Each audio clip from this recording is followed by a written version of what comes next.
ഞങ്ങൾക്ക് ഒരു ദിവസം 2.5 ലക്ഷം രൂപ സെയിൽ നടന്ന് ഒരൊറ്റ പെർ ഡേ ഉണ്ടായിട്ടുണ്ട്. ഞങ്ങളുടെ ഫ്രണ്ട്സിൻ്റെ ഒരു 50 പേര് 60 പേര് ഒരു ഡയറി ഉണ്ട്, ഇപ്പോഴും അതുണ്ട്. ആ ഡയറിയിൽ 20,000 30,000 40,000 വെച്ചിട്ട് ഞങ്ങൾ പിരിച്ചു. ക്രൗഡ് ഫണ്ടിങ് എന്ന് പറയുന്നത്.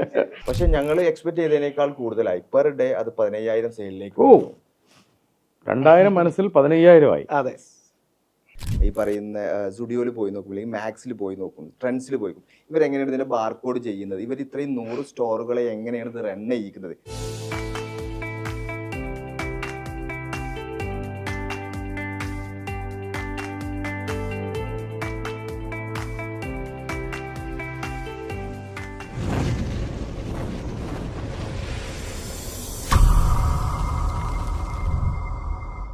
രണ്ട് സുഹൃത്തുക്കൾ, അവർ സഹപാഠികളായിരുന്നു, അവർ സംരംഭകരാവുന്നു. അത് സ്ട്രഗ്ലിംഗ് ഫേസിലാണോ എന്ന് ചോദിച്ചാൽ അല്ല. വളരെ ഭംഗിയായിട്ട് തന്നെ ഒരു കർമ്മമേഖല കണ്ടെത്തി വിജയിച്ച രണ്ട് ചെറുപ്പക്കാരാണ്. നമ്മുടെ നാട്ടിൽ നല്ല സംരംഭകരുണ്ടാകുമ്പോഴാണ് തൊഴിലുണ്ടാവുന്നത്, വളർച്ച ഉണ്ടാവുന്നത്. ഹായ്, ഞാൻ Shami Prafeeq, corporate trainer, business coach. സ്പാർക്കുള്ള ഒരു പുതിയ എഡിഷനിലേക്ക് സ്വാഗതം. എനിക്ക് പരിചയമുള്ള രണ്ട് ചെറുപ്പക്കാരാണ്. മലബാറുകാർ പ്രത്യേകിച്ച് ബിസിനസ്സിലേക്ക് ഇറങ്ങുമ്പോൾ അവരവരുടെ ഷാർപ്നെസ്സും ഷൂട്ട്നെസ്സും കാണിക്കാറുണ്ട്. രക്തത്തിൽ അലിഞ്ഞവരാണ് ഈ സംരംഭം. ഇവർ തുടങ്ങുന്ന സംരംഭങ്ങൾ പരാജയപ്പെട്ടിട്ടുണ്ട്, ചിലതുണ്ട് നമ്മൾക്കൊക്കെ പ്രതീക്ഷിക്കാൻ പറ്റുന്ന അല്ലെങ്കിൽ പ്രതീക്ഷിക്കാൻ പറ്റാത്തത്ര വേഗതയിൽ വിജയിക്കുക. അത്തരം സ്പാർക്കുള്ളൊരു കഥയാണ്. എന്നോടൊപ്പം സ്പാർക്കുള്ള കഥ പറയാനിരിക്കുന്നത് ബദറുവും റംഷാദുമാണ്. രണ്ടുപേർക്കും സ്വാഗതം സ്പാർക്കിലേക്ക്. ഞാൻ ബദറുവിൽ തന്നെ തുടങ്ങാം. താങ്കളുടെ സഹോദരൻ എൻ്റെ വളരെ അടുത്ത സുഹൃത്താണ്. നമ്മൾ തമ്മിൽ ഇതിനു മുമ്പ് എൻ്റെ ട്രെയിനിങ് കോച്ചിങ് പ്രോഗ്രാമിലൊക്കെ കണ്ടിട്ടുമുണ്ട്. ബദറുവിൻ്റെ നാട് എവിടെയാണ്? ഞാൻ കുറ്റിപ്പുറം കാലടി എന്ന് പറഞ്ഞ സ്ഥലത്താണ്. പഠിച്ചതൊക്കെ എവിടെ ബദർ? ഞാൻ പഠിച്ചത് ഐഡിയൽ ഇംഗ്ലീഷ് സ്കൂൾ എന്ന് പറഞ്ഞ കടകശ്ശേരി, കുറ്റിപ്പുറം കടകശ്ശേരിയാണ്. അത് കഴിഞ്ഞതിന് ശേഷം ഞാൻ വളാഞ്ചേരി കാർത്തല മർക്കസ്, അവിടെ ആയിരുന്നു ഞാൻ ബികോം ആണ് ചെയ്തത്. ഞാൻ +2 വരെ ഐഡിയലിലായിരുന്നു. അത് കഴിഞ്ഞു പിന്നെ ബികോം ആണ് ഞാൻ സ്റ്റഡി ചെയ്തത്. റംഷാദിലോട്ട് വരാം. റംഷാദിൻ്റെ നാട് എവിടെയാണ്? അതിന് വീട് തിരൂരാണ്. പഠിച്ചതൊക്കെ ഗവൺമെൻറ് സ്കൂളിലാണ്. +1 +2 ഏഴൂർ സ്കൂൾ എന്ന് പറയും, തിരൂർ തന്നെയാണ്. അത് കഴിഞ്ഞ ശേഷം ഡിഗ്രി BBA കാർത്തല മർക്കസിൽ. അപ്പോൾ നിങ്ങൾ അവിടെ വെച്ചിട്ടാണ് കണ്ടത്? രണ്ടുപേരും കോളേജ് മേറ്റ്സ് ആണ്. കോളേജ്. അപ്പോൾ നിങ്ങൾ ക്ലാസ്മേറ്റ്സ് ആണോ? അല്ല, ഞാൻ ബികോം ആയിരുന്നു, റംഷു BBA ആയിരുന്നു. അപ്പോൾ ഞങ്ങൾ രണ്ടുപേരും പക്ഷേ ഒരേ യൂണിയൻ അങ്ങനെയൊക്കെ ആയിട്ട് ഒരുമിച്ച് വർക്ക് ചെയ്തു. പിന്നെ ഞങ്ങളൊരു 7 ആളുകളുള്ള ഒരു ഗ്യാങ് ആയിരുന്നു ഞങ്ങൾ ഫ്രണ്ട്സ്. അപ്പോൾ അതിൽ ഇത് പറഞ്ഞ പോലെ തന്നെ നമുക്ക് ഈ പറഞ്ഞ പോലെ സ്പാർക്കാണല്ലോ, ബിസിനസ് സ്പാർക്ക് കൂടുതൽ കിട്ടിയത് റംഷു ആയിട്ടായിരുന്നു. അപ്പോൾ നിങ്ങൾ രണ്ടുപേരും സൗഹൃദം നിലനിർത്തി എന്നുള്ളതാണ് അല്ലേ? ശരി, താങ്കൾ പഠനം കഴിഞ്ഞിട്ട് എന്താണ് ചെയ്തത്? ഞാൻ പഠനം കഴിഞ്ഞു. ഞാൻ നേരെ ഖത്തറിലേക്കാണ് ഇവിടെ ജോലി ഒന്നും ചെയ്തു. ഇവിടെ ജസ്റ്റ് ഒരു 6 മാസം ഞാൻ ഒരു മാർക്കറ്റിംഗ് റീഗൽ ജ്വല്ലേഴ്സിൽ ഞാൻ എന്ത് ചെയ്തിട്ടുണ്ട്, വർക്ക് ചെയ്തിട്ടുണ്ട്. ഫാമിലി പരമായിട്ട് എല്ലാവരും ബിസിനസ്സാണ്. ഉപ്പ ബിസിനസ്സാണ്, അതേപോലെ രണ്ട് ബ്രദേഴ്സാണുള്ളത്. 2 ബ്രദേഴ്സും ബിസിനസ്സാണ്. സോ ബിസിനസ് തന്നെ ആയിരുന്നു നമ്മുടെ ബ്ലഡിൽ ഓൾറെഡി ഉള്ളത്. സോ ബിസിനസ് ചെയ്യണം, നമുക്ക് ഫണ്ട് ഉണ്ടാക്കണം. സോ ഫണ്ട് ഉണ്ടാക്കാൻ അവിടെ നിന്ന് കഴിഞ്ഞാൽ പറ്റില്ല. കോളേജ് കഴിഞ്ഞ പാട് തന്നെ ഒരു ലവ് ലോക്ക് വീണു. അപ്പോൾ പിന്നെ പൈസ ഉണ്ടാക്കിയേ പറ്റുള്ളൂ. അപ്പോൾ എത്രയും പെട്ടെന്ന് എന്ത് ചെയ്യണം, വിദേശത്തേക്ക് കയറണം. ഒരു കമ്മിറ്റ്മെന്റ് ഉണ്ട്. ആ കമ്മിറ്റ്മെന്റ് ഫുൾഫിൽ ചെയ്യാൻ വേണ്ടിയിട്ട് പെട്ടെന്ന് റെഡി ആയിട്ട് വരണം. അപ്പോൾ അതിന് വേണ്ടിയിട്ട് നേരെ ഖത്തറിൽ എനിക്ക് ഒരു സെയിൽസ് ആൻഡ് മാർക്കറ്റിംഗ് എന്നുള്ളൊരു കൺസെപ്റ്റ് ആയിരുന്നു. ബിസിനസ് എന്താ പറയുക, ബിൽഡിംഗ് മെറ്റീരിയൽ കെമിക്കൽസ് ആയിരുന്നു. അപ്പോൾ അതിൻ്റെ ഒരു വർക്കായിരുന്നു അവിടെ ഫുള്ളി അതായിരുന്നു ചെയ്തത്. റംഷാദിലോട്ട് വരാം. റംഷാദ് വളരെ ചെറുപ്രായം തൊട്ട് തന്നെ സ്ട്രഗിൾ ചെയ്ത് വന്ന ഒരാളാണ് അല്ലേ? ഫാമിലി ഫിനാൻഷ്യലി കുറച്ച് മോശമായിരുന്നു. പറയുന്ന പോലെ പണ്ട് വലിയ തറവാടായിരുന്നു, പക്ഷേ നമ്മൾ ആ സ്റ്റേജൊക്കെ എത്തിയപ്പോഴത്തേന് ഫിനാൻഷ്യലി മോശമായിരുന്നു. അപ്പോൾ ഈ പറയുന്ന പോലെ തന്നെ 10 കഴിഞ്ഞ പാടിനെ നമ്മളെ ആവശ്യങ്ങൾക്ക് വേണ്ടി ഫിനാൻഷ്യലി സെറ്റിൽ ആവുക എന്നുള്ള കാഴ്ചപ്പാടുണ്ട്. അന്ന് ഈ പറയുന്ന പോലെ തന്നെ 10 കഴിഞ്ഞ പാടന്നെ നമ്മൾ പറയുന്ന പെയിൻറ്റിങ് അല്ലെങ്കിൽ പടവ് തേപ്പ് ഇങ്ങനത്തെ വർക്കിനൊക്കെ പോയിട്ടുണ്ട്. അപ്പോൾ നമ്മുടെ ലക്ഷ്യം എന്ന് പറയുന്നത് ഫിനാൻഷ്യലി ഏബിൾ ആവണം, ഫിനാൻഷ്യലി ഫ്രീഡം വേണം എന്നുള്ള കാഴ്ചപ്പാടാണ്. പോക്കറ്റ് മണി ഉണ്ടാക്കണം, അല്ലെങ്കിൽ സ്വന്തം കാര്യങ്ങൾ. നമുക്കിപ്പോൾ നല്ല ഡ്രസ്സ് വേണമെങ്കിൽ അല്ലെങ്കിൽ സ്കൂളത്തെ ഫീസ് അടയ്ക്കണമെങ്കിൽ അപ്പോൾ +2 കഴിഞ്ഞ പാടന്നെ ഫസ്റ്റ് സാലറി എന്ന് പറയുന്നത് 50 രൂപ സാലറിയിലാണ് സ്റ്റാർട്ട് ചെയ്തിട്ടുള്ളത്. അത് +2 വർക്ക് ചെയ്യുന്ന ടൈമിൽ വൈകിട്ട് 5 മണി മുതൽ 9 മണി വരെ കസിൻ ബ്രദറിൻ്റെ ഷോപ്പിൽ, ഫുഡ് വെയർ ഷോപ്പിൽ പോയിട്ടാണ് വർക്ക് ചെയ്തിട്ടുള്ളത്. അതാണ് ഫസ്റ്റ് സാലറി. അപ്പോൾ അവിടെ നിന്ന് ഡിഗ്രി കഴിഞ്ഞ് ഡിഗ്രിയിലേക്ക് വന്നു. അപ്പോൾ ഡിഗ്രി പറഞ്ഞ പോലെ തന്നെ സ്കോളർഷിപ്പിലാണ് കിട്ടിയിട്ടുള്ളത് ഈ പറയുന്ന പോലെ. അപ്പോൾ മാനേജ്മെൻറ്റ് ഫീ അടക്കണം. അപ്പോൾ ആ ടൈമിൽ ഈ പറഞ്ഞ പോലെ കസിൻ ബ്രദേഴ്സിൻ്റെ ഷോപ്പുണ്ട്. അന്ന് തിരൂർ നല്ല സെയിൽ നടക്കുന്ന സ്ഥാപനങ്ങളാണ്. അപ്പോൾ ഈ പറയുന്ന നോമ്പിൻ്റെ സമയം, ശനി ഞായർ ദിവസങ്ങൾ, ഈ ദിവസങ്ങളൊക്കെ നമ്മൾ ഈ ഷോപ്പിലേക്ക് പോകും. അപ്പോൾ അവിടുന്ന് കുറേ നമുക്ക് കാഴ്ചപ്പാടുകൾ ഉണ്ടായിട്ടുണ്ട്. അപ്പോൾ ആ ബിസിനസ്സിൻ്റെ കുറേ കാര്യങ്ങൾ ആ സ്ഥാപനങ്ങളിൽ നിന്നാണ് നമുക്ക് കിട്ടിയിട്ടുള്ളത്. അപ്പോൾ ബികോം കഴിഞ്ഞ് എന്താണ് ചെയ്തത്? ബികോം കഴിഞ്ഞ് ഡ്രോപ്പ് ഔട്ടാണ്. ബികോം കഴിഞ്ഞ് ഫസ്റ്റ് മാർക്കറ്റിംഗ് സ്റ്റാഫായിട്ട് ഒരു മെൻസിൻ്റെ ഒരു ബ്രാൻഡ് ഉണ്ട് ലാരിസ് എന്ന് പറഞ്ഞിട്ടുള്ള, അതിലാണ് മാർക്കറ്റിംഗ് സ്റ്റാഫായിട്ട് കയറുന്നത്. അതിൽ വർക്ക് ചെയ്തു. അപ്പോൾ അതിൽ ഒരു 1 ഇയറോളം വർക്ക് ചെയ്തു. അപ്പോൾ അതിൽ നിന്ന് ഈ മാർക്കറ്റിൻ്റെ സ്പന്ദനം, മാർക്കറ്റിൽ എന്താണ് റിക്വയർമെൻറ്റ്, കസ്റ്റമർക്ക് എന്താണ് ആവശ്യം എന്നുള്ള സാധനം, പിന്നെ ഒരു സ്വന്തമായിട്ട് എന്തെങ്കിലും ഒരു ഫേം സ്റ്റാർട്ട് ചെയ്യണം അല്ലെങ്കിൽ എന്തെങ്കിലും ഒരു ബിസിനസ് സ്റ്റാർട്ട് ചെയ്യണം എന്നുള്ള കാഴ്ചപ്പാടിൽ ഇങ്ങനെ സ്റ്റഡി ചെയ്തപ്പോഴാണ് കിഡ്സിന് അത്രമാത്രം സ്കോപ്പ് ഉണ്ട്, കിഡ്സിന് നല്ലൊരു പ്രൊഡക്റ്റ് കിട്ടുന്നില്ല, നല്ല MRP നല്ല ക്വാളിറ്റി ഉള്ള പ്രൊഡക്റ്റ് കിട്ടുന്നുണ്ട്. ഫിനാൻഷ്യലി ഏബിൾ ആയിട്ടുള്ള ആളുകൾക്ക് ഈ പറയുന്ന അന്നും സാറ H&M ഉണ്ട്, മാക്സ് ഉണ്ട്, അതൊക്കെ പ്രൈസ് അന്ന് ഹൈ റേഞ്ച് ആയിരുന്നു. അങ്ങനെയാണ് ഈ ആശയത്തിലേക്ക് എത്തുന്നത്. അങ്ങനെ എന്താണ് തുടങ്ങിയത്? ഫസ്റ്റ് സ്റ്റാർട്ട് ചെയ്യുന്നത് ഈ പറയുന്ന പോലെ കിഡ്സിൻ്റെ ഒരു ഷർട്ടാണ് സ്റ്റാർട്ട് ചെയ്യുന്നത്. ടോയ് എന്ന് പറഞ്ഞ ബ്രാൻഡിൽ സ്റ്റാർട്ട് ചെയ്തു. ഈ പറയുന്ന പോലെ തന്നെ ഫസ്റ്റ് പ്രൊഡക്ഷൻ ചെയ്യുന്നത് ബാംഗ്ലൂർ ബൊമ്മനള്ളി പോയിട്ട് ഒരു 600 പീസാണ് സ്റ്റാർട്ട് ചെയ്തു. നല്ല റിസൾട്ടായി. ഇവിടെ നല്ല സെയിൽ വന്നു. ഹോൾസെയിൽ ടോയ് എന്ന് പറഞ്ഞ ബ്രാൻഡിൽ സ്റ്റാർട്ട് ചെയ്തു. അത് ഈ പറയുന്ന പോലെ തന്നെ 6 മാസം കൊണ്ട് 3000 പീസിലേക്ക് പെർ മന്തിലേക്ക് വന്നു. Very good. ആ പീസ് വന്നു കഴിഞ്ഞപ്പോൾ ഇത് സെയിൽ നടക്കുന്നുണ്ട്, പക്ഷെ ക്രെഡിറ്റ് ഒരുപാട് വരുന്നുണ്ട്. ഇത് ഹോൾസെയിലിൽ നമ്മൾ കൊടുക്കുമ്പോൾ ക്രെഡിറ്റ് കൊടുക്കണം. യെസ്. അപ്പോൾ ഒരു ജില്ലയ്ക്ക് ഈ പറയുന്ന പോലെ തന്നെ മലപ്പുറം ജില്ല, തൃശ്ശൂർ ജില്ല മാത്രമാണ് സെയിൽ ചെയ്തിട്ടുണ്ടായിരുന്നത്. അപ്പോൾ ആ ഒരു ജില്ലയ്ക്ക് തന്നെ 10 ലക്ഷം രൂപ ക്രെഡിറ്റ് വരുമ്പോൾ ഈ 14 ജില്ലകളിലേക്ക് ഇത് കൊടുക്കുമ്പോൾ അത്രയും എമൗണ്ട് നമ്മുടെ അടുത്ത് റേസ് ചെയ്യാനില്ല. അപ്പോൾ അതിൽ നിന്ന് നെക്സ്റ്റ് ആശയം ഈ പോക്ക് പോയി കഴിഞ്ഞാൽ ഒരിക്കലും മനസ്സിലാവില്ല. അപ്പോഴേ നമ്മൾ ഈ സ്റ്റഡി ചെയ്ത കാരണം വെച്ചാൽ ഒരു ബിസിനസ് എപ്പോഴും ഒരു പ്രൊഡക്റ്റ് വിറ്റ് എത്ര സമയം കൊണ്ട് നമ്മളെ കയ്യിലേക്ക് പൈസ വരുന്നോ അതാണ് ആ ബിസിനസ്സിൻ്റെ വിജയം എന്ന് പറയുന്നത്. നമുക്കത് മനസ്സിലായി. ഈ പോക്ക് ശരിയല്ല, ഇത് പോയി കഴിഞ്ഞാൽ എന്തായാലും ഞാൻ എൻ്റെ ലക്ഷ്യത്തിലേക്ക് എത്തില്ല എന്നുള്ള മനസ്സിലായി. അപ്പോൾ അവിടെ നിന്ന് പിന്നെ നെക്സ്റ്റ് സ്റ്റഡി ചെയ്തു റീറ്റെയിൽ ബിസിനസ്സിനെ കുറിച്ച് സ്റ്റഡി ചെയ്തപ്പോൾ കിഡ്സിന് നമ്മളെ കേരളത്തിൽ അന്ന് ബ്രാൻഡുകളില്ല. അപ്പോൾ നമുക്ക് മനസ്സിലായി കിഡ്സിന് അത്യാവശ്യം റിക്വയർമെൻ്റ് ഉണ്ട്. അപ്പോൾ ഞാൻ കൊടുക്കുന്ന കിഡ്സ് സെയിൽ ചെയ്യുന്ന ഷോപ്പുകളിൽ തന്നെ നല്ല ബിസിനസ് നടക്കുന്നുണ്ട്. അവിടെ സ്റ്റഡി ചെയ്തു. അപ്പോൾ മനസ്സിലായി റീറ്റെയിൽ നല്ലതാണെന്ന് മനസ്സിലായി. യെസ്. അപ്പോൾ അവിടെയാണ് ബദറു അവിടെ പോയി പൈസയൊക്കെ ഉണ്ടാക്കി തിരിച്ചെത്തിയോ? ഇല്ല, ഞാൻ ഫസ്റ്റ് ഇത് ഈ പറയുന്ന ആശയം ആരെ മുന്നിൽ അവതരിപ്പിക്കണം, ഈ പറയുന്ന നമ്മൾ കല്യാണം കഴിക്കാൻ നിൽക്കുന്ന ആളെ മുന്നിലും അവതരിപ്പിക്കണം, വീട്ടുകാരെ മുന്നിലും അവതരിപ്പിക്കണം. കാരണം ഞാൻ വലിയൊരു സാലറിയിലാണ് അന്ന് നിൽക്കുന്നത്. 1.5 ലക്ഷം രൂപ എനിക്ക് സാലറി കിട്ടുന്നുണ്ട്. അപ്പോൾ ആ സാലറിയിൽ നിന്ന് ഞാൻ ഇവിടെ വരുന്നത് 10,000 രൂപ സാലറിയിലേക്കാണ്. സോ 10,000 രൂപ സാലറി എന്ന് വെച്ചാൽ എനിക്ക് മനസ്സിലായി. അതായത് ഞങ്ങൾ ഈ റീറ്റെയിൽ സ്റ്റാർട്ട് ചെയ്യുകയാണെങ്കിൽ ബദറു നാട്ടിലേക്ക് തിരിച്ചു വന്നോ? ഇദ്ദേഹം സുഹൃത്താണ്, അദ്ദേഹം ഒരു ബിസിനസ് തുടങ്ങാൻ പോവാണ്. ഇല്ല, നാട്ടിലേക്ക് തിരിച്ചെത്തിയിട്ടില്ല. ഞങ്ങൾ പരസ്പരം അങ്ങോട്ടും ഇങ്ങോട്ടും ഈ പറയുന്ന ഫ്രൈഡേസും അതേപോലെ വീക്കെൻഡും ഒക്കെ സംസാരിച്ചുകൊണ്ടിരിക്കുകയാണ്. നമുക്ക് എന്തെങ്കിലും ചെയ്യണം, നാട്ടിൽ ബിസിനസ് ചെയ്യണം, നാട്ടിൽ എന്താണ് ചെയ്യാൻ പറ്റുക എന്നുള്ള രീതിയിൽ സംസാരിക്കാം. സോ അപ്പോൾ അന്ന് ഫുഡ് ഭയങ്കരമായിട്ട് കത്തി നിൽക്കാം. അപ്പോൾ കണ്ടെയ്നർ എന്ത് തുടങ്ങാം, റെസ്റ്റോറൻറ്റ് തുടങ്ങാം. അപ്പോൾ അങ്ങനെ ഓരോ ആശയങ്ങൾ ഇങ്ങനെ സംസാരിക്കുന്നുണ്ട്. അപ്പോൾ വിളിയാണ്. അവൻ ബാംഗ്ലൂർ പർച്ചേസിന് പോകുന്ന സമയത്ത് ബാംഗ്ലൂർ ഫുഡിന് ഭയങ്കര ഡിമാൻഡാണ്. സോ നമുക്ക് ബാംഗ്ലൂർ ഇങ്ങനെ ഒരു ആശയങ്ങൾ ചർച്ച ചെയ്യുന്നു. യെസ്, ആശയങ്ങൾ ചർച്ച ചെയ്തു റംഷാദ് എത്തി നിൽക്കുകയാണ്. അതെ. അപ്പോൾ എന്ത് നെക്സ്റ്റ് ചെയ്യണം എന്നുള്ളൊരു അതിൽ നിന്നാണ് നമുക്ക് കിഡ്സിന്റെ റീറ്റെയിൽ എന്നുള്ളൊരു ആശയം എത്തുന്നത്. അപ്പോൾ ആ ആശയം എത്തിക്കഴിഞ്ഞ സമയത്ത് നമ്മൾ ഇതേപോലെ തന്നെ ഡിസ്കസ് ചെയ്യണം, എങ്ങനെ ചെയ്യണം, എത്ര രൂപ നമുക്കിതിലേക്ക് വരും, അത് എവിടെ ചെയ്യണം, അങ്ങനെ ഒരുപാട് സംശയങ്ങൾ ഞങ്ങളുടെ മുന്നിലേക്ക് നിൽക്കുകയാണ്. ആ സമയത്ത് ഞാൻ നേരെ നാട്ടിലേക്ക് ലീവിന് വരികയാണ്. ആ സമയത്ത് ഞങ്ങൾ നേരെ ചാവക്കാട് ഞങ്ങൾ പോയി നോക്കി. ഞങ്ങൾ ഇതേപോലെ തന്നെ എല്ലാം സംസാരിച്ചു, ഏകദേശം ഓക്കെ ആയി നിൽക്കുന്ന സമയത്ത് ആൾ എന്ത് ചെയ്തു, വാക്ക് മാറ്റി വേറെ ആൾക്ക് റൂം കൊടുത്തു. അങ്ങനെ കഴിഞ്ഞ് ഞങ്ങൾ ഇതേപോലെ പുത്തമ്പള്ളി എന്ന് പറയും, മലപ്പുറം ജില്ലയിൽ പൊന്നാനിക്ക് അടുത്തുള്ള സ്ഥലമാണ് പുത്തമ്പള്ളി. അവിടെ ഇതേപോലെ സംസാരിച്ചു. അപ്പോൾ അതും ഈ പറഞ്ഞ പോലെ അവർ നമുക്ക് സ്ട്രെയിറ്റ് ആയിട്ടുള്ള നേരെയുള്ള റൂം തരൂല, ഒരു കോർണറിലുള്ള ഒരു ചെറിയ സ്പേസ് തരാം എന്നുള്ളൊരു കൺസെപ്റ്റിലേക്ക് എത്തി. ഞങ്ങൾ ഉറപ്പിച്ചു ഇനിയിപ്പോൾ എന്തായാലും വേണ്ടില്ല, നമുക്ക് എന്തായാലും ചെയ്യാന്നുള്ളതാണല്ലോ. സോ ഒരു 150 സ്ക്വയർ ഫീറ്റിൽ ഞങ്ങൾ 2018 ഈ പറയുന്ന റീറ്റെയിൽ എന്നുള്ള ഞങ്ങളുടെ സ്വപ്നം എന്ത് പേരിലാണ് തുടങ്ങിയത്? ഞങ്ങൾ ടോയ് ബേബി ബോട്ടിക് എന്നുള്ള പേരിലാണ് ഫസ്റ്റ് ഞങ്ങൾ എന്ത് ചെയ്യുന്നത്, ഇത് സ്റ്റാർട്ട് ചെയ്യുന്നത്. പക്ഷേ താങ്കൾ അപ്പോഴും പ്രവാസിയാണ്. ഞാൻ അപ്പോഴും പ്രവാസിയാണ്. അതായത് ജസ്റ്റ് ഞങ്ങൾ വരുന്നു, ഇത് ഉറപ്പിക്കുന്നു, ചെയ്യുന്നു, അത്രയും ഞാനിവിടെ ഉണ്ടായിട്ടുണ്ട്. ഒരു ഇൻവെസ്റ്റ്മെന്റ് എന്ന് പറയുന്നത് ഞങ്ങൾ രണ്ടുപേരും കൂടെ 50-50 ആയിട്ട് ഒരു 7 ലക്ഷം രൂപ പ്രകാരമാണ് ഞങ്ങൾ കൊണ്ടുവന്നത്. അതേപോലെ തന്നെ എനിക്ക് ഇതേപോലെ തന്നെ എൻ്റെ ഫാദർ ഇതേപോലെ ഹെൽപ്പ് ചെയ്തു. അതേപോലെ തന്നെ ഞാൻ സമ്പാദിച്ചതായിട്ടുള്ള കുറച്ച് കാര്യങ്ങൾ റേസ് ചെയ്തു. അതേപോലെ തന്നെ റംഷുവിൻ്റെ ആദ്യം നിന്നുണ്ടെങ്കിലും ഈ പറഞ്ഞ പോലെ അവൻ്റെ ഫാമിലിയിൽ നിന്നും അവൻ ഈ പറഞ്ഞ പോലെ ഹോൾസെയിൽ ചെയ്തിട്ടുള്ള കുറച്ച് പ്രോഫിറ്റ് അങ്ങനെയൊക്കെ ആയിട്ടാണ് ഞങ്ങൾ എന്ത് ചെയ്തത് ഫസ്റ്റ് ഈ പറയുന്ന 14 ലക്ഷം. ആകെ ഒരു ചെറിയൊരു ഷോപ്പാണ് അല്ലേ? അവിടെ രണ്ടുപേർക്കും കൂടിയൊക്കെ ഒരു ബിസിനസ് ചെയ്യാനുള്ള സ്കോപ്പ് ഉണ്ടോ? ഇല്ല. ഞാൻ റംഷാനോട് ചോദിച്ചോട്ടെ, നിങ്ങൾ രണ്ടുപേരും കൂടി എങ്ങനെ അത് ചെയ്യും? ഇല്ല, ഞങ്ങൾക്ക് ഞങ്ങൾക്ക് അന്ന് തന്നെ ഈ പറയുന്ന പോലെ എന്തെങ്കിലും ചെയ്യണം എന്നുള്ള കാഴ്ചപ്പാടുണ്ട്. അപ്പോൾ ഫസ്റ്റ് സ്റ്റാർട്ട് ചെയ്ത് 150 സ്ക്വയർ ഫീറ്റിലാണ്. ആകെ ഒരു സ്റ്റാഫാണ് കൂടെ ഉണ്ടായിരുന്നത്. അന്ന് ആ ടൈമിൽ പാർട്ട്ണർ ഖത്തറിലാണ് ഉള്ളത്. അപ്പോൾ തുടക്കുന്നത്, സ്റ്റോർ ഓപ്പൺ ചെയ്യുന്നത്, ഈ സാധനങ്ങൾ മടക്കി വെക്കുന്നത്, സെയിൽ അപ്പൊ അത് ചെയ്യുന്നത് അതിനർത്ഥം ബദർ തിരിച്ചു പോയി. അപ്പോൾ ബദ്രു ഓപ്പൺ കഴിയുന്നതിന്റെ മുന്നേ തന്നെ ഖത്തറിലേക്ക് പോയി. പോയിട്ടുണ്ട്. അപ്പോൾ താങ്കളാണ് പിന്നെ സ്റ്റോർ നടത്തുന്നത്. യെസ്. ഓക്കെ. അപ്പോൾ കച്ചവടം എങ്ങനെ ഉണ്ടായി?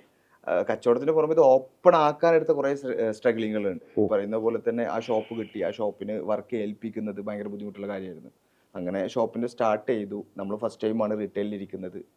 ഈ പറയുന്ന പോലെ തന്നെ ലാപ്ടോപ്പ് കാണുന്നത് ഫസ്റ്റ് അവിടെ നിന്നാണ്. ഈ പറയുന്ന പോലെ ഞാൻ ഗവൺമെൻറ് സ്കൂളിലാണ് പഠിച്ചിട്ടുള്ളത്. അപ്പോൾ അവിടെ ഈ പറയുന്ന പോലെ 10ലാണ് ആകെ ഒരു ലാപ്ടോപ്പ് കാണുന്നത്. അത് കഴിഞ്ഞതിന് ശേഷം പിന്നെ സ്റ്റോർ ഓപ്പൺ ചെയ്തതിന് ശേഷമാണ് ലാപ്ടോപ്പ് കാണുന്നത്.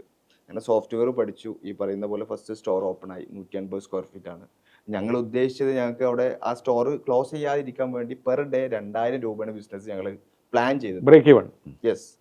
പക്ഷെ ഞങ്ങൾ എക്സ്പെക്ട് ചെയ്തതിനേക്കാൾ കൂടുതലായി. പെർ ഡേ അത് 15000 സെയിലിലേക്ക്. ഓ, 2000 മനസ്സിൽ 15000 ആയി. അതെ, അത് കലക്കി. അപ്പോൾ അത് വിജയിച്ചു. അപ്പോൾ ഖത്തറിലിരുന്നുകൊണ്ട് അതെ, ഇത് ഫുള്ളി നമ്മളിത് വാച്ച് ചെയ്തുകൊണ്ടിരിക്കുകയാണ്. ഇനി എന്ത് 15000 രൂപ നമ്മൾ സെയിൽ, നമ്മൾ ഓൾറെഡി ഇത് സംസാരിക്കുന്നുണ്ട്. നമ്മൾ ഈ ഒരു ചേഞ്ച് വന്നു കഴിഞ്ഞ് കഴിഞ്ഞാൽ നമ്മളിത് എന്ത് ചെയ്യണം, വലുതാക്കി കഴിഞ്ഞ് കഴിഞ്ഞാൽ ഞാൻ എന്ത് ചെയ്യും, ഞാനും നാട്ടിലേക്ക് എത്തും. നമുക്കിത് എന്ത് ചെയ്യണം, ഒരു ബ്രാൻഡാക്കി മുന്നോട്ട് കൊണ്ടുപോകണം എന്നുള്ള പ്ലാനിലാണ് ഇത് സ്റ്റാർട്ട് ചെയ്യുമ്പോൾ തന്നെ നമ്മളുള്ളത്. അങ്ങനെ ഒരു വർഷം ഞങ്ങൾ പിന്നിടുമ്പോഴേക്കും ഞങ്ങൾ ഇതിന് എന്താക്കി, ഈ 180 സ്ക്വയർ ഫീറ്റ് എന്നുള്ളത് 430 സ്ക്വയർ ഫീറ്റിലേക്ക് ഞാൻ മാറ്റി. അപ്പോൾ ബദർ തിരിച്ചെത്തിയോ ആ സമയത്ത്? ആ സമയത്താണ് ഞാൻ തിരിച്ചെത്തുന്നത്. ഓക്കെ. ആ 430 സ്ക്വയർ ഫീറ്റ് ആയി. ആ സമയത്ത് നേരെ ഞാൻ വരുന്നു, എൻ്റെ കല്യാണം. ആ കല്യാണത്തിലേക്ക് വരുന്ന സമയത്ത് എനിക്ക് മുൻകൂർ ജാമ്യം എടുക്കണം. ആരുടെ അടുത്തൊക്കെ, ഈ പറയുന്ന എൻ്റെ വൈഫിൻ്റെ അടുത്ത് ഫസ്റ്റ് പറയണം, ഞാൻ ഇത്രയും സൗകര്യത്തിലും ഇത്രയും കാര്യങ്ങളിലാണ് ഉണ്ടായിരുന്നത്, ഇനി ഉണ്ടാവാൻ പോകുന്നത് ഇതാണ്. നിനക്ക് ഈ പറയുന്ന ഒരു 1.5 ലക്ഷം രൂപ സാലറി ഉണ്ടായിരുന്ന ഒരാളാണ്, ഇത്രയും സൗകര്യങ്ങളും കാര്യങ്ങളൊക്കെ നിനക്ക് മുന്നേ ചെയ്തു തന്നിരുന്നു. പക്ഷെ ഇനി അങ്ങോട്ട് ചെയ്യുന്നതിൻ്റെ പരിമിതികൾ ഇതായിരിക്കും. കാരണം ഞങ്ങൾ ഇവിടെ എത്തുമ്പോഴേക്ക് തന്നെ, കാരണം അന്ന് റംഷു എടുത്തുകൊണ്ടിരിക്കുന്ന സാലറി എന്ന് പറഞ്ഞു കഴിഞ്ഞ് കഴിഞ്ഞാൽ 12000 രൂപയാണ്. അപ്പോൾ റംഷു എന്നോട് ഫസ്റ്റ് വരുമ്പോഴേക്കും തന്നെ പറയുന്നുണ്ട്, കിട്ടാൻ പോകുന്ന സാലറി എന്ന് പറഞ്ഞത് 12000 രൂപയായിരിക്കും. ഇത് മനസ്സിൽ കണ്ടുകൊണ്ട് വേണം നീ എന്ത് ചെയ്യാൻ വരാൻ. ഈ ഒരു സ്റ്റോർ അതിൽ ഒതുങ്ങിയോ? പിന്നെ ഇല്ല, ഞങ്ങൾ അതിൽ നിന്ന് എക്സ്പാൻഡ് ചെയ്ത് 2019 തന്നെ, കാരണം ഞങ്ങൾക്ക് രണ്ടുപേർക്കും അവിടെ ഇരിക്കാൻ പറ്റില്ല. കാരണം ഒരാൾക്ക് ഇരിക്കാനുള്ള സ്പേസേ ഉള്ളൂ. അത് രണ്ടുപേരും കൂടെ അവിടെ ഇരുന്നിട്ട് കാര്യമില്ല. 2019 തന്നെ ഞങ്ങൾ ചങ്ങരംകുളം എന്ന് പറഞ്ഞ സ്ഥലത്ത് എന്ത് ചെയ്തു, ഇട്ടു. ആ ചങ്ങരംകുളം സ്റ്റോർ ഇടുന്നപ്പോൾ ഈ ചാവക്കാട് പറഞ്ഞതിൻ്റെ അപ്പുറമുള്ള സ്ട്രഗിൾ ആയിരുന്നു. കാരണം ഞങ്ങൾ കൊണ്ടോട്ടി തൊട്ട് കൊടുങ്ങല്ലൂർ വരെ ഞങ്ങൾ ബൈക്കിൽ എന്ത് ചെയ്യും, രണ്ടുപേരും ഫുള്ളി ട്രാവൽ ചെയ്യും, ഓരോ സ്ഥലങ്ങളിൽ റൂം നോക്കിയിട്ട്. അന്ന് 1000 സ്ക്വയർ ഫീറ്റും 1500 സ്ക്വയർ ഫീറ്റൊക്കെ ഞങ്ങൾ മുന്നിലേക്ക് ഓരോരുത്തർ വെച്ച് നീട്ടിത്തരും. പക്ഷെ ഞങ്ങൾക്ക് പേടിയാന്ന്, എന്ത് എടുക്കും, അത്രയും വലിയ ഇൻവെസ്റ്റ്മെന്റ് വേണം, കാര്യം നമുക്ക് പേടിയാം. അപ്പൊ അതുകൊണ്ട് തന്നെ ഞങ്ങൾക്ക് ഒരേ ദിവസം ചങ്ങരംകുളവും വളാഞ്ചേരിയും കിട്ടി. അങ്ങനെ ഞങ്ങൾ 2019 നവംബറിൽ ഞങ്ങൾ ചങ്ങരംകുളം ഞങ്ങളുടെ 2ാമത്തെ സ്റ്റോർ ഓപ്പൺ ആക്കി. അപ്പോൾ അതിനുള്ള ഫണ്ട് എവിടെ നിന്ന് കണ്ടെത്തി? അത് ഞാൻ റംഷാനോട് ചോദിക്കാം. ഞങ്ങൾക്ക് ഈ ഒരേ സമയം 2 സ്ഥാപനങ്ങൾ ഓണേഴ്സിനായിട്ടാണ് ഞങ്ങൾ കമ്മിറ്റ് ചെയ്തത്. ഒന്ന് ഈ പറയുന്ന വളാഞ്ചേരി, ഒന്ന് ഈ ചങ്ങരംകുളം. പക്ഷെ ഞങ്ങളെടുത്താണെന്നുണ്ടെങ്കിൽ ആകെ ഒരു ഷോപ്പ് മാത്രം ഇൻവെസ്റ്റ് ചെയ്യാനുള്ള ഫണ്ട്, ചെറിയ ഫണ്ടുള്ളൂ. ഞങ്ങൾ ആ ഏജ് വെച്ചിട്ട് ഞങ്ങളുടെ ഫ്രണ്ട്സിൻ്റെ ഒക്കെ ഒരു 18 ലക്ഷം രൂപ അല്ലെങ്കിൽ 20 ലക്ഷം രൂപ എന്ന് പറയുന്നത് ഒരിക്കലും ഞങ്ങൾക്ക് കിട്ടില്ല, റേസ് ചെയ്യാൻ പറ്റില്ല. ഞങ്ങൾ എന്ത് ചെയ്തെന്ന് വെച്ചാൽ, ഞങ്ങളുടെ ഫ്രണ്ട്സിൻ്റെ ഒരു 50 പേര് 60 പേര് ഒരു ഡയറി ഉണ്ട്, ഇപ്പോഴും അതുണ്ട്. ആ ഡയറിയിൽ 20000 30000 40000 വെച്ചിട്ട് ഞങ്ങൾ പിരിച്ചു. ക്രൗഡ് ഫണ്ടിങ് ചെയ്തു. കാരണം നമ്മുടെ ഫ്രണ്ട്സിൻ്റെ അടുത്ത് അത്രേ ഉണ്ടാവുള്ളൂ. ഒരു 1 lakh ചോദിച്ചാൽ, ഇപ്പോൾ ചോദിച്ചു കഴിഞ്ഞാൽ നമുക്ക് അവരേക്ക് കിട്ടും. ആ സമയത്ത് പറഞ്ഞാൽ 23-24 വയസ്സാണ്. ഡിഗ്രി കഴിഞ്ഞ ഉടനെ 1 year. അവരെന്ത് ചെയ്തു, എല്ലാവരും ഈ പറയുന്ന പോലെ സിസ്റ്റേഴ്സിൻ്റെ ഗോൾഡ് പണയം വെച്ചു, പാരൻസിൻ്റെ ഒക്കെ കടം വാങ്ങിച്ചു, ഫ്രണ്ട്സിൻ്റെ ഒക്കെ ഈ പറയുന്ന പോലെ 15000 ഇപ്പോഴും ഉണ്ട്. ബുക്കിൽ നോക്കി കഴിഞ്ഞാൽ കാണാൻ പറ്റും. അത് റേസ് ചെയ്തു. 6 months കൊണ്ട് 14 ലക്ഷം രൂപ. ഒരു സീസൺ കഴിഞ്ഞ്, ഒരു പെരുന്നാൾ കഴിഞ്ഞ് എല്ലാ കടങ്ങളും ഞങ്ങൾ വീട്ടി. അത് തുടങ്ങി. അതെ, ഞങ്ങൾ തുടങ്ങി. മനസ്സിലായില്ല. ഞങ്ങള് 2019 ഈ പറയുന്ന കടങ്ങളെല്ലാം വാങ്ങിയതിൽ ഏറ്റവും വലിയ ഞങ്ങളെ സന്തോഷിപ്പിക്കുന്നതും ഇന്നും ഏറ്റവും കൂടുതൽ സങ്കടമാക്കുന്ന ഒരു കാര്യമുണ്ട്. ഞങ്ങളെ ഒപ്പമുള്ള ബേബി ചേച്ചി എന്ന് പറയുന്ന ചേച്ചിയുണ്ട്. ആ ചേച്ചിയാണ് ഞങ്ങൾക്ക് അതിലേക്ക് വേണ്ടിയിട്ട് AC വാങ്ങാൻ വേണ്ടിയിട്ടുള്ള ഫണ്ട് എന്ത് ചെയ്യുന്നത്, തരുന്നത്. അത് ലോൺ എടുത്ത് ഞങ്ങൾ അന്ന് സപ്പോർട്ട് ചെയ്തില്ല. കാരണം ഞങ്ങളുടെ അടുത്ത് അന്ന് ആകെ ജസ്റ്റ് 2 lakhs ഇന്നൊക്കെ കിട്ടിയ പ്രോഫിറ്റ് എന്ന് പറയുന്നത് അത് മാത്രമേ ഉള്ളൂ, വേറെ ഒന്നുമില്ല. അപ്പോൾ ഓരോ സ്ഥലത്ത് നിന്നും ഈ പറയുന്ന ക്രൗഡ് ഫണ്ടിങ് എടുത്ത് ഓരോ സ്ഥലത്തു നിന്നും ആക്കിയിട്ട് ഞങ്ങളെ ലക്ഷ്യം അവിടെ എന്ത് ചെയ്തു, ഞങ്ങൾ സഫലീകരിച്ചു. അത് 4 മാസം കൊണ്ട് റംഷാദ് പറഞ്ഞ അനുസരിച്ചിട്ട് ഈ വാങ്ങിയ 18 ലക്ഷം എല്ലാവർക്കും തിരിച്ചു കൊടുക്കും. എല്ലാവർക്കും തിരിച്ചു കൊടുത്തു. അപ്പൊ അത്രയ്ക്ക് കച്ചവടം ഉണ്ടായി. അപ്പൊ അത്ര- പെർ ഡേ എത്ര കച്ചവടം വന്നോട്? നമുക്ക് ഏകദേശം നമ്മൾ അന്ന് ഈ 15 എന്നുള്ളതിൽ നിന്ന് ഒരൊറ്റടിക്ക് ചേഞ്ച് ആയി ഏകദേശം 30,000 രൂപ നമുക്ക് സെയിൽ വരുന്ന രീതിയിലേക്ക് എന്തായി നമ്മളെ ടോട്ടലി മാറ്റം വന്നു. നമുക്ക് 30,000 പെർ ഡേ എന്ന രീതിയിൽ. കാരണം അത് ടോയ് എന്നുള്ളത് ഒരു കിഡ്സിന്റെ ഒരു ടോക്കായി മാറി.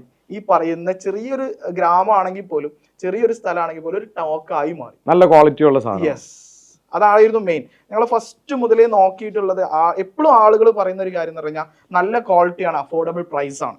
ആ ഒരു കേസ് തന്നെയാണ് ഞങ്ങൾ എപ്പോഴും ഞങ്ങൾ എന്ത് നോക്കുന്നത്. അപ്പൊ ഇതിന്റെ വളർച്ച പിന്നെ എന്ത് ചെയ്തു? പിന്നെ ഞങ്ങൾ 2020 മൂവായി. ഈ പറഞ്ഞ 2020 മാർച്ച് ആകുമ്പോഴേക്കും ഞങ്ങൾ ഓപ്പൺ ചെയ്യാൻ നിൽക്കുകയാണ്. ഏത് ഞങ്ങളുടെ 3ാമത്തെ സ്റ്റോർ, ഈ പറഞ്ഞ ചങ്ങരംകുളത്തിന്റെ ഒപ്പം എടുത്ത സ്റ്റോറാണ്. ആ സമയത്തേക്ക് ഞങ്ങൾ പാർട്ട്ണറായിട്ട് ഞങ്ങളുടെ ഒപ്പം പഠിച്ചിട്ടുള്ളതിന് തന്നെ സഫീർ എന്ന് പറഞ്ഞിട്ടുള്ള ഒരാളെയും കൂടെ ആഡ് ചെയ്തിട്ടുണ്ടായിരുന്നു. ആളിപ്പോൾ ഞങ്ങളുടെ ഓപ്പറേഷൻ ഹെഡാണ്, ടോട്ടലി ഓൾ ഇൻ ഓൾ ആയിട്ട് ഫുള്ളി നോക്കുന്ന ആളാണ്. അപ്പോൾ ആളെയും കൂടെ ആഡ് ചെയ്തിട്ടുണ്ടായിരുന്നു. സോ ആളും കൂടെ ഉണ്ടായിരുന്നു. ഞങ്ങളത് സ്റ്റാർട്ട് ചെയ്യാൻ നിൽക്കുക. ആ സമയത്ത് അതാ വരുന്നു, ലോകം മൊത്തം ഷട്ട് ഡൗൺ, ലോക്ക്ഡൗൺ, കൊറോണ ആയിട്ട് ഫുള്ളി ലോക്ക്ഡൗൺ ആയി. ഞങ്ങളുടെ അടുത്ത് പ്രൊഡക്റ്റ് അവിടെ ഇരിക്കുന്നുണ്ട്, ഫുള്ളി ഫർണിഷ്ഡ് ആയിട്ടുള്ള ഔട്ട്ലെറ്റാണ്, പക്ഷെ ഞങ്ങൾക്ക് ഓപ്പൺ ചെയ്യാൻ വയ്യ. ഇതാണ് ഞങ്ങളുടെ അന്നത്തെ സിറ്റുവേഷൻ. അത് കഴിഞ്ഞു. പിന്നെ ഞങ്ങൾക്ക് ഈ പറയുന്ന സീസൺസ് വന്നുകൊണ്ടിരിക്കാം. അതായത് പെരുന്നാളാണ് ഈ പറയുന്ന നമ്മളെ സംബന്ധിച്ചിടത്തോളം ഏറ്റവും വലിയ സീസൺ. ആ സമയത്ത് നമുക്ക് ആർക്കും പ്രൊഡക്റ്റ് ഇല്ല, പക്ഷെ നമ്മുടെ അടുത്ത് പ്രൊഡക്റ്റ് ഉണ്ട്. നേരത്തെ ആ സ്റ്റോക്ക് അവിടെ ഇരിക്കുക. അപ്പൊ അതുകൊണ്ട് നമ്മൾ എന്ത് ചെയ്തെന്ന് വെച്ച് കഴിഞ്ഞാൽ ഒരു ദിവസം തുറക്കാം, ഒരു ദിവസം തുറക്കാൻ പാടില്ല എന്ന രീതിയിലാണ്. ചില ദിവസം പുത്തമ്പള്ളി തുറക്കാം, ചില ദിവസം ചങ്ങരകുളം തുറക്കാം. ഈ രീതിയിലായതുകൊണ്ട് ഞങ്ങൾ ഇതേപോലെ ബൈക്കിൽ പോയിട്ട് എന്ത് ചെയ്യും, ചാക്കിൽ ബാക്കിൽ സാധനം കെട്ടിവെക്കും. കെട്ടിവെച്ചിട്ട് ഇതേപോലെ ഓരോ സ്റ്റോറിലും കൊണ്ടുപോയി നമ്മൾ ഇട്ടത് അതിൽ പ്രൈസിങ്ങും കാര്യങ്ങളൊക്കെ ആക്കി അവിടെ ഇട്ടിട്ട് എന്ത് ചെയ്യാൻ തുടങ്ങി, നമ്മൾ സെല് ചെയ്യാൻ തുടങ്ങി. ആ ഒരു സ്റ്റേജ് എന്ന് പറയുന്നത് ഈ ടോയ് ബേബി ബൊട്ടീക്കിന്റെ ടോട്ടൽ ഫുള്ളി ചേഞ്ച് ചെയ്തു. നമ്മൾ അന്നുണ്ടായിരുന്ന ഒരു സെയിൽ എന്ന് പറയുന്ന ഒരു കൺസെപ്റ്റ് തന്നെ ഞങ്ങളെ മനസ്സിൽ തന്നെ 30,000 ഒക്കെ ആയിരുന്നു ഞങ്ങളെ മനസ്സിൽ കണ്ടിരുന്നത്. ഞങ്ങൾക്ക് ഒരു ദിവസം 2.5 ലക്ഷം രൂപ സെയിൽ നടന്നു ഒരൊറ്റ പെർ ഡേ ഉണ്ടായിട്ടുണ്ട്. അതായത് 2.5 ലക്ഷം രൂപ ഒക്കെ സീസൺ അങ്ങനെ സെയിൽ ഞങ്ങൾക്ക് എന്ത് ചെയ്തു, ആ സീസണിൽ നല്ല അടിപൊളിയായിട്ട് ഫുള്ളി സൂപ്പറായിട്ട് നടന്നു. അത് ഞങ്ങളെ സംബന്ധിച്ചിടത്തോളം വലിയൊരു ചേഞ്ച് കൊണ്ടുവന്നു. അതിന് ശേഷം ഞങ്ങൾക്ക് ഈ പറഞ്ഞ കടം വാങ്ങുക എന്നുള്ളത് വളരെയധികം ഞങ്ങളെ സംബന്ധിച്ചിടത്തോളം കുറഞ്ഞു. കാരണം ഞങ്ങൾക്ക് അവിടെ ഞങ്ങൾ എന്താണോ കൊണ്ടുവന്നത് അതല്ലാതെ പുറത്തു നിന്നൊരു ഇൻവെസ്റ്റ്മെന്റ് എടുക്കേണ്ട ഒരു ആവശ്യം ഇപ്പൊ നമുക്കില്ല എന്നുള്ള. അപ്പൊ നിങ്ങൾ അതൊരു 3 സ്റ്റോറിലെത്തി. റംഷാദ്, ഈ 3 സ്റ്റോർ എന്നുള്ള വളർച്ച പിന്നെ എന്തായിരുന്നു? പിന്നെ ഈ പറയുന്ന പോലെ തന്നെ ഞങ്ങൾ ഫേസ് ലിഫ്റ്റ് ആയിരുന്നു. ഈ പറയുന്ന സമയം കൊണ്ട് തന്നെ ഞങ്ങൾ 7 സ്റ്റോറിലേക്ക് അത് കൺവേർട്ട് ചെയ്തു. 7 സ്റ്റോർ എവിടെയൊക്കെയാണത്? മലപ്പുറം ജില്ലയിൽ തന്നെ ഞങ്ങൾ 7 സ്റ്റോർ, അതിലൊന്ന് ഈ പറയുന്ന 6 സ്റ്റോർ മലപ്പുറം ജില്ലയിൽ, ഒന്ന് പാലക്കാട് ഈ പറയുന്ന പട്ടാമ്പി. ഇതെല്ലാം നിങ്ങളുടെ തന്നെ ഇതിന്റെ അകത്തുനിന്ന് ഉണ്ടാക്കിയ പണം ഇട്ടുകൊണ്ടാണ്, പുറത്തുനിന്ന് ഒന്നും എടുത്തിട്ടില്ല. അപ്പൊ 7 സ്റ്റോറായി. പക്ഷെ അവിടെ നിന്നാണ് അടുത്ത ലെവലിലേക്ക് നിങ്ങൾ പോകുന്നത്. ആ അടുത്ത ലെവലിലേക്ക് എത്തുമ്പോൾ വെച്ച് കഴിഞ്ഞാൽ ഇത് ഈ സമയം വരെ ഞങ്ങൾക്ക് പ്രോഫിറ്റോ അല്ലെങ്കിൽ ഫണ്ടോ ഇതൊന്നും അല്ല ഇഷ്യൂ, ഞങ്ങളുടെ ഓട്ടം കൂടി.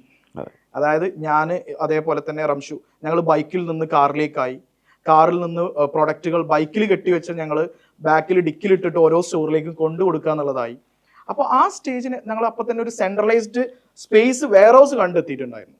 അതായത് ബാർകോഡിങ് എല്ലാം സെൻട്രലൈസ്ഡ് ആക്കിയിട്ടുണ്ടായിരുന്നു. അപ്പോൾ സ്റ്റോറിൽ പോയിട്ട് ബാർകോഡ് ചെയ്യാന്നുള്ളൊരു കൺസെപ്റ്റ് ഇല്ല. അങ്ങനെ ചെറിയ നമ്മൾ അറിവ് വെച്ചിട്ട് മാത്രമുള്ളൊരു സിസ്റ്റം ആയിരുന്നു നമ്മൾ കൊണ്ടുവന്നിരുന്നത്. അപ്പോൾ ഇനി ഇത് പറ്റൂല, നമ്മൾ ഇവിടെ സ്റ്റോപ്പ് ചെയ്യണം. ഞങ്ങൾ രണ്ടുപേരും തീരുമാനമെടുത്തു. കാരണം ഇത് നമ്മൾ വെറും ഇങ്ങനെ കിടന്ന് ഓടിക്കൊണ്ടിരിക്കും. കാരണം ഒരു വർഷം ചിലപ്പോൾ നമുക്ക് ഈ ലാഭം കൊണ്ട് 2-3 ഔട്ട്ലെറ്റ് എന്ത് ചെയ്യാൻ പറ്റും, സ്റ്റാർട്ട് ചെയ്യാൻ പറ്റും. പക്ഷെ നമ്മൾ ഓട്ടം എന്ത് ചെയ്യുന്നില്ല, നിൽക്കുന്നില്ല. ഞങ്ങൾ ഈ സെൻട്രലൈസ്ഡ് ആക്കുന്നത് തന്നെ ഞങ്ങൾ ആദ്യം മുതൽ തന്നെ നമ്മളെക്കാൾ വലിയ ബ്രാൻഡുകൾ ഇങ്ങനെ സ്റ്റഡി ചെയ്യും. ഈ പറയുന്ന സുഡിയോയിൽ പോയി നോക്കും, അല്ലെങ്കിൽ മാക്സിൽ പോയി നോക്കും, ട്രെൻഡ്സിൽ പോയി നോക്കും. ഇവരെങ്ങനെയാണ് ഇതിൻ്റെ ബാർകോഡ് ചെയ്യുന്നത്, ഇവർ ഇത്രയും 100 സ്റ്റോറുകളെ എങ്ങനെയാണ് ഇത് റൺ ചെയ്യിക്കുന്നത്, ഇവർ ബില്ല് ചെയ്യുന്ന രീതികൾ എന്താണ് എന്നുള്ളത് ഞങ്ങൾ ഇങ്ങനെ നോക്കും. അവരോട് തന്നെ ഞങ്ങൾ ഡൗട്ടുകൾ ചോദിക്കും. അപ്പോൾ അവിടെയുള്ള സ്റ്റാഫുകൾ പറഞ്ഞിട്ടും ഇത് ഇതിനാണ് യൂസ് ചെയ്യുന്നത്, ഇത് ഇന്ന പോലെയാണ് യൂസ് ചെയ്യുന്നത്. കാരണം ഞങ്ങൾ എന്താ വെച്ചാൽ ഞങ്ങളെ ഫസ്റ്റ് എടുത്ത സോഫ്റ്റ്വെയർ എന്ന് പറയുന്നത് 9,000 രൂപക്ക് എടുത്ത സോഫ്റ്റ്വെയറാണ്. ഈ ഒരു സ്റ്റോറിനും 7 സ്റ്റോറും ഉള്ള ടൈമിൽ 9,000 രൂപേൻ്റെ സോഫ്റ്റ്വെയറാണ്. പക്ഷെ ആ പേഴ്സൺ എന്ന് പറയുന്ന ആള് ലാൻഡ്മാർക്കിന് വേണ്ടിയിട്ട് ദുബായിൽ സോഫ്റ്റ്വെയർ ചെയ്യുന്ന ആളാണ്. ഞങ്ങളെ റിക്വയർമെന്റ് ആളായിട്ട് സംസാരിക്കുമ്പോൾ ആള് പറയും, ഇത് നിങ്ങളെ പക്ക പ്രൊഫഷണലായിട്ട് ചെയ്തു വരണമെങ്കിൽ നിങ്ങൾ വലിയൊരു ദിർഹംസ് തരേണ്ടി വരും പറയും. നിങ്ങൾക്ക് വേണ്ട റിക്വയർമെന്റ് ഞാൻ ഒരു ആവറേജ് ലെവലിൽ ചെയ്തു തരാം എന്ന് സോഫ്റ്റ്വെയർ ഞങ്ങൾക്ക് വേണ്ടിയിട്ട് ചെറിയ പൈസക്ക് ഞങ്ങൾക്ക് വേണ്ട റിക്വയർമെന്റ് ഫില്ല് ചെയ്തുകൊണ്ട് ആൾ ചെയ്തു തന്ന് ഞങ്ങൾ ഫസ്റ്റ് സെൻട്രലൈസ്ഡ് ഓഫീസ് ഞങ്ങൾ എന്ത് ചെയ്തു, ഈ പറയുന്ന പൊന്നാനിയിൽ ഒരു 1 BHK ഞങ്ങൾ എടുത്ത് അവിടെ സെൻട്രലൈസ്ഡ് ഓഫീസ് സ്റ്റാർട്ട് ചെയ്തു. അവിടെ നിന്ന് പിന്നെ വളർച്ചയായിരുന്നു ബദറു. അതെ, അവിടുന്ന് വളർച്ചയുടെ ഒരു വളർച്ചയുടെ മുന്നേ ഞങ്ങളൊരു തീരുമാനം എടുക്കലായിരുന്നു. അതായത് ഇനി എന്ത് ചെയ്യണം, നമ്മളിത് ചേഞ്ച് ചെയ്യണം. ആ തീരുമാനം എടുത്തതിൽ നമുക്ക് ഫസ്റ്റായിട്ട് നമുക്ക് എന്തായാലും ഇതിനെപ്പറ്റി ഒരുപാട് നോളജ് ഇല്ല. നമുക്ക് നമ്മളെക്കാളും നോളജ് ഉള്ള നല്ല കൺസൾട്ടൻസിനെ എന്ത് ചെയ്യണം, സമീപിക്കണം. അങ്ങനെ ഞങ്ങൾ HSJB എന്ന് പറഞ്ഞിട്ടുള്ളൊരു കൺസൾട്ടൻസി ആയിരുന്നു നമ്മൾ എന്ത് ചെയ്തത്, തിരഞ്ഞെടുത്തത്. അവരടുത്ത് നിന്ന് നമുക്ക് ശരിക്കും ഞങ്ങളുടെ വളർച്ചേൻ്റെ ഒരു 100% തന്നെ പറയാം. അതായത് ഫുൾ അവർ പറഞ്ഞു തന്നു എന്നല്ല, ഞങ്ങൾ എങ്ങനെ നടക്കണം എന്നുള്ളത് അവർ കാണിച്ചു തന്നു. ബാക്കി ഞങ്ങൾ എന്ത് ചെയ്തു, ഒരു ബിസിനസ്സുകാരനെ സംബന്ധിച്ചിടത്തോളം അതാണല്ലോ മെയിൻലി. അപ്പോൾ ആ ഒരു കാര്യം അവർ കാണിച്ചു തന്നപ്പോൾ അവർ ഫസ്റ്റ് ഓഫ് ഓൾ കാണിച്ചു തന്നെ നമ്മളെ ഗ്യാപ്പ് അനാലിസിസ് നടത്തിയപ്പോൾ നമ്മളെ പേര് ഏറ്റവും വലിയ പ്രോബ്ലമാണ്. നിങ്ങൾ 7 സ്ഥാപനമായി, 7 സ്ഥാപനത്തിന് ടോയ് ബേബി ബോട്ടിക് എന്നാണ് പേര്. ഇത് നിങ്ങൾ മസ്റ്റായിട്ട് ഫസ്റ്റ് ചേഞ്ച് ചെയ്യണം. അതായിരുന്നു ഫസ്റ്റ്. ട്രേഡ് മാർക്ക് ഇല്ല. നെക്സ്റ്റ് എന്ന് നമ്മളോട് പറഞ്ഞതെന്ന് പറഞ്ഞു കഴിഞ്ഞ് കഴിഞ്ഞാൽ നിങ്ങൾ എന്ത് ചെയ്യണം, നിങ്ങളുടെ ഇൻവെൻട്രീനെ സിസ്റ്റമാറ്റിക് ആക്കണം. അപ്പോൾ ഇതും നമുക്കില്ല. പിന്നെ തേർഡ്, നമുക്ക് നല്ലൊരു സോഫ്റ്റ്വെയർ വേണം. ERP സോഫ്റ്റ്വെയർ നല്ല രീതിയിലേക്ക് വേണം. അപ്പോൾ ഞങ്ങൾ 1 by 1 ആയിട്ട് ഇത് ഓരോന്ന് സ്റ്റാർട്ട് ചെയ്തു. ഞങ്ങൾ ഫസ്റ്റ് പേര് മാറ്റുക എന്നുള്ളതായിരുന്നു. ആ ഫസ്റ്റ് പേര് മാറ്റുക എന്നുള്ളത് ടോയ് ബേബി ബോട്ടിൽ നിന്ന് നെക്സ്റ്റ് എന്ത്, കാരണം ഈ പറഞ്ഞ 7 ലൊക്കേഷനിലും ആളുകൾക്ക് ഭയങ്കര ഫെമിലിയർ ആയിട്ട് നിൽക്കുന്ന, അത്ര ഇഷ്ടപ്പെട്ട് നിൽക്കുന്ന ഒരു പേരായിരുന്നു.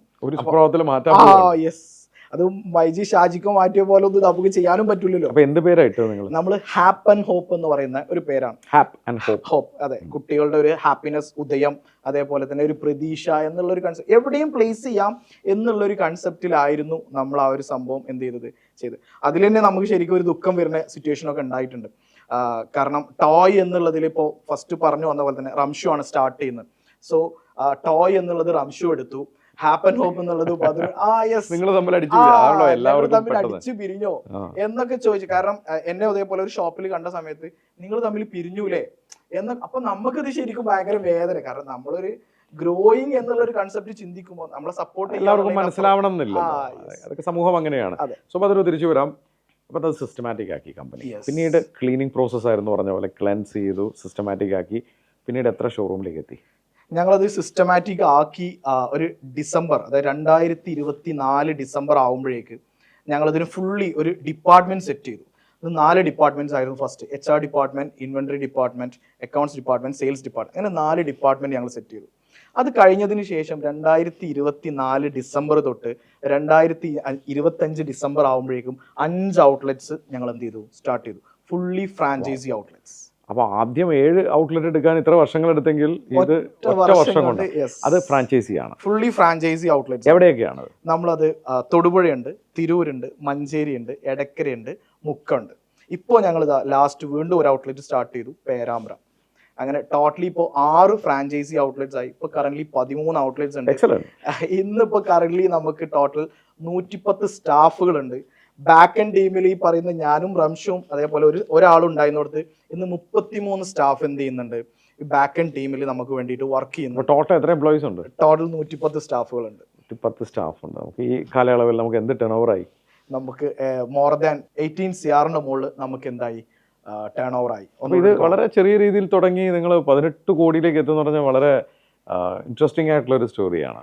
അത് ശരിക്കും ഒരു സിസ്റ്റം സെറ്റ് ചെയ്തപ്പോൾ ഉണ്ടായിട്ടുള്ള മാറ്റം തന്നെയാണ്. കാരണം നമ്മൾ എങ്ങനെ ഇനി പോവണം എന്നുള്ളത് കാരണം നമുക്ക് ഫസ്റ്റും പ്രോഫിറ്റ് ഇല്ലാത്തതല്ല ഇഷ്യൂ.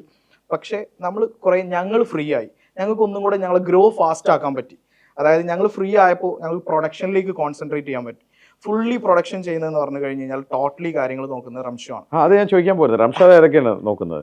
ഞാൻ ഇൻവെന്ററി ആണ് കൈകാര്യം ചെയ്യുന്നത്. പ്രൊക്യൂർമെന്റ് ഈ പറയുന്ന പോലെ, മാനുഫാക്ചറിങ്, പർച്ചേസ്. അപ്പോൾ നമ്മൾ ഈ ബ്രാൻഡുകളെ പഠിക്കുമ്പോൾ തന്നെ നമുക്കറിയാൻ പറ്റുന്നുണ്ട് മാർക്കറ്റിൽ ഇത്ര മാത്രം ഗ്യാപ്പുകളുണ്ട്. ഏറ്റവും ബെസ്റ്റ് പ്രൊഡക്റ്റ്, ബെസ്റ്റ് ക്വാളിറ്റിയിൽ. അപ്പോൾ പർച്ചേസ് ഹാൻഡിൽ ചെയ്യുന്നുണ്ട്. പിന്നെ വേറെ എന്തൊക്കെ ചെയ്യുന്നത്? ഇൻവെന്ററി ഈ പറയുന്ന പോലെ തന്നെ മാനുഫാക്ചറിങ്. മാനുഫാക്ചറിങ്. അപ്പോൾ റംഷു മാനുഫാക്ചറിങ് തുടങ്ങിയത് നിങ്ങൾ? നമ്മൾ ജോബ് വർക്ക് ആയിട്ട് നമ്മൾ തിരുപ്പൂര്, ബാംഗ്ലൂർ, മുംബൈ, ഇങ്ങനെ ഈ 3 ലൊക്കേഷൻസിലായിട്ട് നമ്മൾ എന്ത് സ്റ്റാർട്ട് ചെയ്തു, നമ്മളുടെ മാനുഫാക്ചറിങ് സ്റ്റാർട്ട് ചെയ്തു. ഒന്ന് തിരിഞ്ഞു നോക്കുമ്പോൾ നിങ്ങളുടെ വിജയത്തിൻ്റെ പിന്നിലുള്ള സീക്രട്ട് എന്താണ്?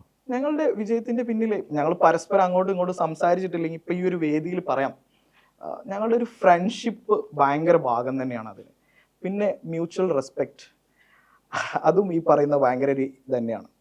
പിന്നെ ഞങ്ങൾ രണ്ടുപേരും അങ്ങോട്ടും ഇങ്ങോട്ടും ക്രിട്ടിസൈസ് ചെയ്യും. എന്തെങ്കിലും പ്രോബ്ലംസ് ഉണ്ടെങ്കിൽ ഓപ്പൺ ആയിട്ട് സംസാരിക്കും. ഇങ്ങനെ ഒരു ഇഷ്യൂ ഉണ്ട്, ആ ഇഷ്യൂ നമ്മൾ സോൾവ് ചെയ്താൽ മാത്രമേ, സംസാരിക്കുന്നത് പ്യുവർലി ബിസിനസ് റിലേറ്റഡ് ആണ്, നത്തിങ് പേഴ്സണൽ ആയിട്ടാണ്. ഞങ്ങൾക്ക് രണ്ടുപേർക്കും ഒരു റൂമിൽ 12 മണിക്കൂർ ഒരു ദിവസം ഇരുന്ന് സംസാരിക്കാൻ പറ്റും. ഞങ്ങൾ ഒരു ഓഫീസ്, ഇപ്പോഴും ഞങ്ങൾ ഫസ്റ്റ് മുതൽ ഓഫീസിൽ ഒരൊറ്റ റൂമിലാണ് ഇരിക്കുന്നത്, ഇന്നും ഞങ്ങൾ ഒരു റൂമിലാണ് ഇരിക്കുന്നത്. ഇനി ഞങ്ങൾ 8000 സ്ക്വയർ ഫീറ്റ് ഉള്ള അത്രയും വലിയ ഓഫീസായിട്ടും ഞങ്ങൾ ഒരൊറ്റ റൂമിലാണ് ഞങ്ങൾ രണ്ടുപേരുടെയും ചെയറുള്ളത്. കാരണം ഞങ്ങൾക്ക് രണ്ടുപേർക്കും അങ്ങോട്ടും ഇങ്ങോട്ടും സംസാരിക്കാൻ പറ്റും, മുഖത്തോട് മുഖത്ത് നോക്കി ഇരിക്കാൻ പറ്റും. ഞങ്ങൾ അത് തന്നെയാണ് ഏറ്റവും വലിയൊരു വിജയമായിട്ട് കാണുന്നത്. ആൻഡ് നെക്സ്റ്റ് എന്ന് പറയുന്നത്, ഞങ്ങൾ ഡെവലപ്പ് ചെയ്ത് കൊണ്ടുവന്ന നമ്മുടെ ടീം എന്ന് പറയുന്നത്, ആ ഡെവലപ്പ് ചെയ്ത് കൊണ്ടുവന്ന ടീമിന് ഞങ്ങളുടെ വിഷൻ എന്താണെന്ന് ശരിക്കും മനസ്സിലായിട്ടുണ്ടായിരുന്നു. അപ്പോൾ അവർ ശരിക്കും കട്ടക്ക് നമ്മളെ കൂടെ ഭയങ്കരമായിട്ട് സപ്പോർട്ട് ചെയ്തു. അതുകൊണ്ട് തന്നെയാണ് പെട്ടെന്ന് ഈ പറയുന്ന 7 ഔട്ട്ലെറ്റ് ഉള്ള സമയത്ത് നമുക്ക് ഉണ്ടായിരുന്ന ഏകദേശം 8 കോടിയൊക്കെ ആയിരുന്നു ടേൺ ഓവർ. അതിൽ നിന്ന് ഒറ്റയടിക്ക് 10 CR എക്സ്ട്രാ വരണമെന്നുണ്ടെന്നുണ്ടെങ്കിൽ അതിൻ്റെ മെയിൻ റീസൺ 18 കോടിയിലേക്ക് എത്താനുള്ള കാരണം ഈ പറയുന്ന നമ്മുടെ ടീം തന്നെയാണ്. അതൊരു ചെറിയ വിഷയമല്ല, വലിയ വിഷയമാണ്. ബദറുവിനോട് തന്നെ ചോദിച്ചോട്ടെ, ഭാവി സ്വപ്നങ്ങൾ എന്താണ്?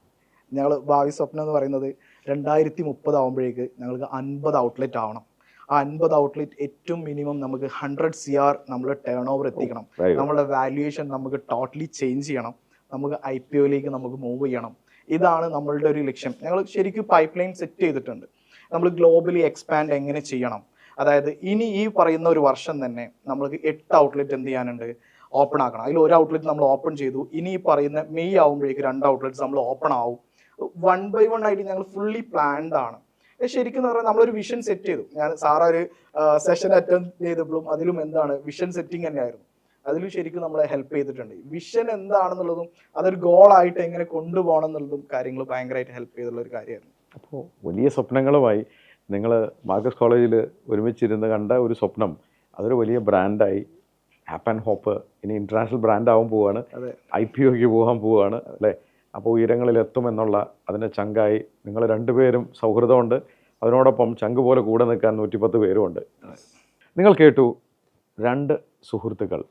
പലപ്പോഴും ഇത്തരം സൗഹൃദങ്ങളാണ് നല്ല സംരംഭങ്ങളും ബ്രാൻഡുകളും ഉണ്ടാക്കുന്നത്. റംഷാദും ബദറുവും അവർ ഒരു നാണയത്തിൻ്റെ 2 വശം പോലെയാണ്. അവരുടെ സൗഹൃദമാണ്. അവർ പറഞ്ഞ വാക്കുകൾ ശ്രദ്ധിക്കണം. 12 മണിക്കൂർ മുഖത്തോട് മുഖം നോക്കിയിരുന്ന് അങ്ങോട്ടും ഇങ്ങോട്ടും ക്രിട്ടിസൈസ് ചെയ്യാനുള്ള ചങ്കൂറ്റം അവർക്കുണ്ട്. കാരണം അത് ഉൾക്കൊള്ളാനുള്ള മെച്യൂരിറ്റി അവർക്കുണ്ട്. സംരംഭത്തിൻ്റെ വിജയം ഇരിക്കുന്നത് പാർട്ട്ണർഷിപ്പ് തുടങ്ങുന്നവർ ശ്രദ്ധിക്കേണ്ട ഈ ഒരു മെച്യൂരിറ്റിയാണ്. ഇത്തരം നല്ല സംരംഭകർ നമ്മുടെ കൂടെ ഉണ്ടെങ്കിൽ ബ്രാൻഡുകളുണ്ടാവും. നമ്മളാരും ചിന്തിക്കാത്ത ഒരു മേഖല. ചിലപ്പോൾ ഒരു ക്ലോത്ത് സ്റ്റോർ എന്ന് പറയുമ്പോൾ അതൊരു കടയിൽ ഒതുങ്ങിപ്പോകുമായിരുന്നു. പക്ഷേ അദ്ദേഹം 1.5 ലക്ഷം രൂപ ശമ്പളം വാങ്ങിച്ച ബദറു അത് ഇട്ടിട്ടാണ് ഇവിടെ വന്നത്. പക്ഷെ പലപ്പോഴും സപ്പോർട്ട് കിട്ടേണ്ടത് ഫാമിലിയുടെ അടുത്ത് നിന്നാണ്. ആ ഫാമിലിയുടെ സപ്പോർട്ട് കിട്ടുന്നതുകൊണ്ടാണ് ഇവരെ പോലുള്ള ചെറുപ്പക്കാർ ആവേശത്തോടു കൂടി മുന്നോട്ട് പോകുന്നത്. മാത്രമല്ല കഠിനാധ്വാനികളാണ്. ആദ്യം സ്വയം ഏത് ബിസിനസ് തുടങ്ങുമ്പോഴും ആദ്യം നമ്മൾ തന്നെയാണ് സെയിൽസ്മാൻ, നമ്മൾ തന്നെയാണ് പർച്ചേസ്, നമ്മൾ തന്നെയാണ് ഡെലിവറി, എല്ലാം നമ്മൾ തന്നെയാണ്. പക്ഷേ ഒരു സ്റ്റേജ് എത്തുമ്പോൾ തിരിച്ചറിയണം, ഇത് വളർത്തണം. സ്കെയിലപ്പ് ചെയ്യണമെങ്കിൽ സ്ട്രാറ്റജീസ് വേണം. സ്ട്രാറ്റജീസ് മാത്രം പോരാ, എക്സിക്യൂഷൻ പ്ലാൻ വേണം.